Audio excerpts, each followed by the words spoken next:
অহা 5 বছৰত মুছলমান সম্প্ৰদায় বিশেষকৈ মিয়া মুছলমানসকলৰ কামিহাৰ ভাঙি দিব অসমৰ মুখ্যমন্ত্ৰী ডক্টৰ হিমন্ত বিশ্ব শৰ্মা ডাঙৰীয়াই। অহা 5 বছৰত মুছলমানসকলৰ মেৰুদণ্ড ভাঙি দিব হিমন্ত বিশ্ব শৰ্মা ডাঙৰীয়াই। অহা 5 বছৰত মুছলমানসকলৰ কবলত থকা 5 লাখ হেক্টৰ মাটি উচ্ছেদ কৰিব। মুছলমান মহিলাসকল সন্তান জন্ম দিয়াৰ ফেক্টৰী।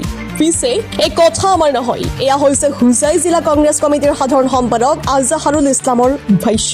তেওঁ আজি নিজৰ ফেচবুক পেজত এটা ভিডিঅ' পোষ্ট কৰি এই মন্তব্যসমূহ কৰিছে। আমি প্ৰথমে আপোনালোকক সম্পূৰ্ণ ভিডিঅ'টো দেখাই ল'ব বিচাৰিছোঁ। অহা 5 বছৰত মুছলমান সম্প্ৰদায় বিশেষকৈ মিয়া মুছলমানসকলৰ কামিহাৰ ভাঙি দিব অসমৰ মুখ্যমন্ত্ৰী হিমন্ত বিশ্ব শৰ্মা ডাঙৰীয়াই।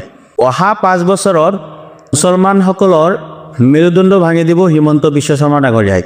অহা 5 বছৰত মুছলমানসকলৰ কবলত থকা 5 লাখ হেক্টৰ মাটি উচ্ছেদ কৰিব। মুছলমান মহিলাসকল সন্তান জন্ম দিয়াৰ ফেক্টৰী।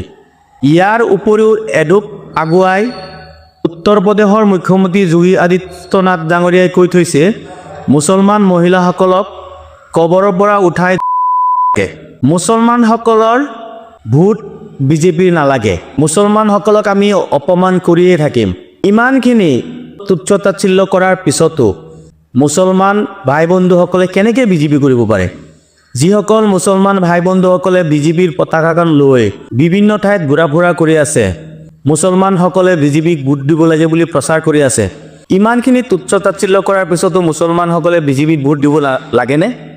এই সময় মুছলমান ভাই বন্ধুসকলে, মুছলমান আই মাতৃসকলে সিদ্ধান্ত লোৱাৰ সময়।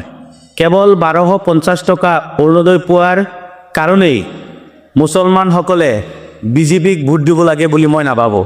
গতিকে মুছলমান সম্প্ৰদায়ৰ সকলো মানুহ অহা 9 তাৰিখে যি সাধাৰণ নিৰ্বাচন হ'ব, আপোনালোকে সিদ্ধান্ত লোৱাৰ সময়। আপোনালোকে এনেকুৱা এটা ফেচিবাদ সাম্প্ৰদায়িক বিজেপিক ভোট দিব নে আপোনালোকে এটা ধৰ্ম নিৰপেক্ষ চৰকাৰ গঠন কৰাৰ কাৰণে কংগ্ৰেছ দলক ভোট দিব? সিদ্ধান্ত লোৱাৰ সময় আপোনালোকৰ। ধন্যবাদ। এয়া আছিল হুজাই জিলা কংগ্ৰেছৰ সাধাৰণ সম্পাদক আজহাৰুল ইছলামৰ সম্পূৰ্ণ ভাষ্য। এই সন্দৰ্ভত আপোনাৰ মতামত কি? তলৰ কমেণ্ট বক্সত নিশ্চয় জনাব।